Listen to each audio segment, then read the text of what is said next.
Welcome back to Arsenal News TV, and today we're going to look at the Arsenal player ratings versus West Brom, as we're going to look at how the Gunners got on individually in their Premier League clash versus West Bromwich Albion at the Emirates Stadium. So we're going to go straight with the goalkeeper in the form of Bernd Leno, and he had a few shots from distance to deal with early on and produced a good save from Semi Ajayi even though there was a foul in the build-up. Not overly worked, but solid when called upon. And I thought he had a decent game, but he could have done something regarding the shot from Matheus Pereira. But overall, I'll give a 6 for his performance. Next up, we got Callum Chambers. And having a fullback with the offensive intensity to get forward and overlap when possible, he can also provide good delivery in the final third, makes such a difference for Arsenal. Callum Chambers was impressive yet again, and his movement was key in creating the space for nicolas Pepe's goal. And you clearly just seem to think about why did Arteta start Bellerin versus Villarreal, but for his performance he deserves a 7. Next up, we got Rob Holding, and Rob Holding really seems to relish the duels against physical centre forwards and didn't give Mbaye Diagne a sniff before the Senegalese forward came off. He was good from set pieces also, and he was vocal once again, and for his performance he deserves a 6.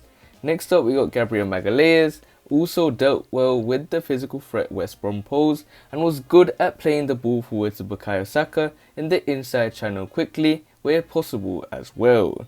He could have done more to engage Pereira as he dribbled forward for the goal though, but he did have a decent performance once again, and he's getting back to his usual self. But for his performance today, he deserves a 6. Next up, we got Bukayo Saka. He was excellent today after being restored to the left back position, aggressive and direct in his running in behind the West Brom defence, by far Arsenal's biggest attacking threat on the night, and you have to wonder what might have happened if he had played in this position on Thursday night. And it was a huge tactical mistake by Mikel to not even try this out before, but for his performance he deserves a 9. Next up, we got Mohamed Elneny, and he was solid enough in the middle of the park and looked to pass forwards more often than usual. A little slow in possession at times, but we know what to expect from the Egyptian at this point. Someone that puts 110% into every single game, and for his performance today, he deserves a 6. Next up, we got Dani Ceballos, and it was a few nice moments in possession for the first half, and his ball through the inside channel to Bukayo Saka was one of the most dangerous Arsenal had to offer. He could have perhaps covered better for the goal, but a decent display from the Spaniard. But it looks certain that Mikel Arteta is going to not sign him next season, and he's someone that's definitely going to leave the Arsenal, but for his performance he deserves a 6. Next up, we got nicolas Pepe, an absolute rocket in the first half that showcased his ability to cut inside and shoot from distance.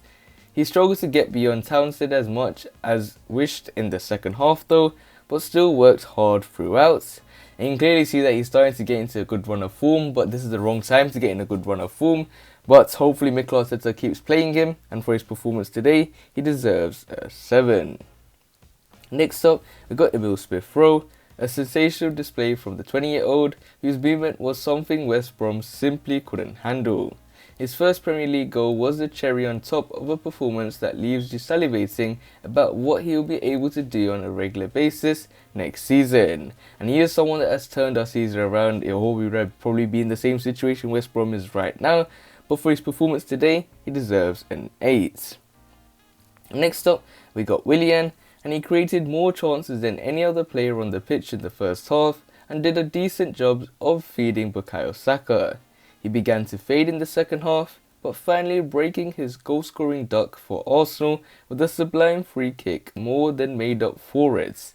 And that's something that we know Willian has, but he just didn't deliver until this moment for Arsenal, but for his performance he deserves a 7.